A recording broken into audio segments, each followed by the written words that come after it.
ए चले के हां लेट हो के चलता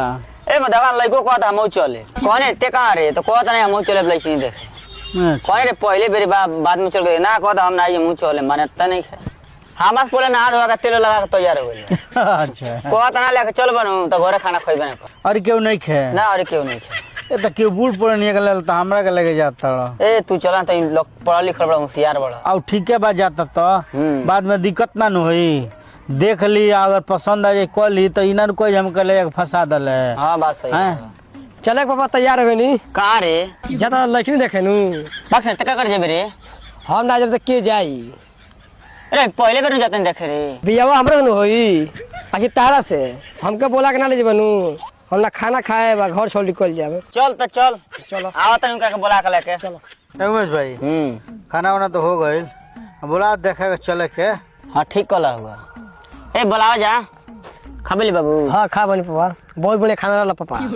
हमरे जब पिज्जा करी कहां से आप तो 10 दिन जरूर के खाए बो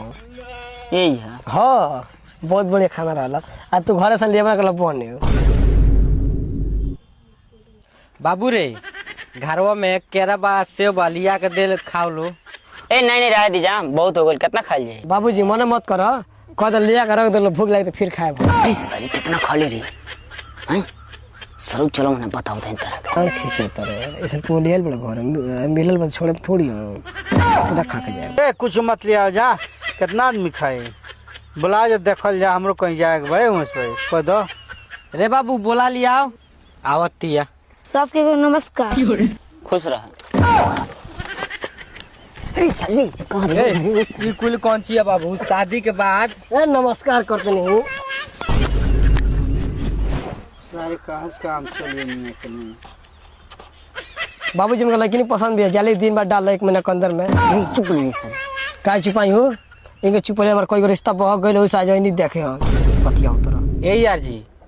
लड़का लड़की तो आपस में पसंद कइए ली हलो अब रहुआ अपन मांग बताई। ठीक बात नहीं भाइयों सराय ले ली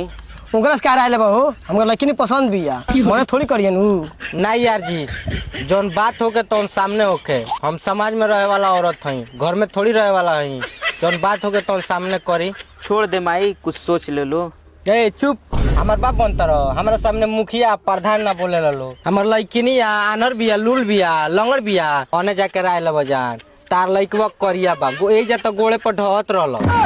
हमरा तो करिया बा तो हमरा पसंद पड़ गइल बा रोज 10 जना ढह लो हमरा लइकनिया गोड़े पर दुआर पर आई जाई लागल रहेला। चलो भाई तने राय कर लिया ए म का राय लेबा बा तार लइका के पसंद बा लड़की पसंद बिया और तार संधियान पसंद कलली तो हमरा में राय देला का जरूरत बा गाड़ी सुने बा का हमरा के ए नहीं का हमरा के बुलाओ तड़ मर दे हां ए भाई बताओ कुछ ए हम में कुछ ना बता तार लइका कैसन बा पाक मनलार पर हमरा के बुला के ले लो हे जा ऐसन जगह पर पहले गोड़ पर ढाया लागल हे जा बेइज्जती करोगे मरते अब हम कुछ कह तार लइका खिसिया जाई न तो खिसिया जे जी ना ओने करत हम में काहे के बोले बाउर काहे बने तार लइका के पसंद बता हमरा से काहे पूछता ओकरा से पूछो बे मोकरा कर थोड़ी लइका ना होय तो दतर के बतिया तार लइका हम कह कुछ में मर दी हम का कहीं मर दे तू नहीं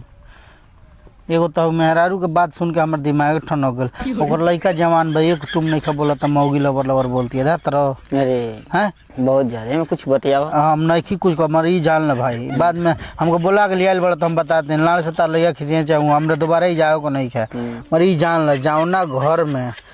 औरत मर्द से ज्यादा बोले लगी वो घर में रिश्ता कल बनो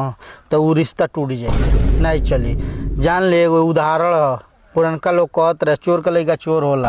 डॉक्टर के लइका डॉक्टर होला क्रिकेटर के लइका क्रिकेटर होई हीरोइन के लइका हीरो होले सो वहीं झगड़ा के लइका झगड़ा होले सदा तरह केंगे बोलती है जब तारा घर में आ जाए तुमको एक चैन से ना रह दी उहे सीखले हो रोज उ देखत या सुन तारा रोज 10 गो दुआरा पाले सो प्रधान मुखिया ओकर नीचे रह लो सुन लो का कलसियो बात सही कह रहा तो हमरा के मत कहिए कुछ मर हम बताए तनी अब तहार मर्जी बहुत जबरदस्त बिया और झगड़ो कर लिया सो कह दे ठीक बा जाता घरे जाके तब फोन कर चाहे के वहाँ बताइए ठीक है हाँ ठीक बा यार लड़का के पसंद है बात हमनी को पसंद है बा है ना अब चलते जा घर है और बाद से दिन बार के माने प्रोग्राम रखल जाई नहीं यार जी दिन बार यही बेरा डाली एक महीना के अंदर डालाओ और रहुआ जाई घर है लड़कों के एजा रह दी आ बारात से 1-2 दिन पहले जाई हैं और जैसे बारात लेके आई हैं। हाँ इस तरह लड़का के ये तू जान लो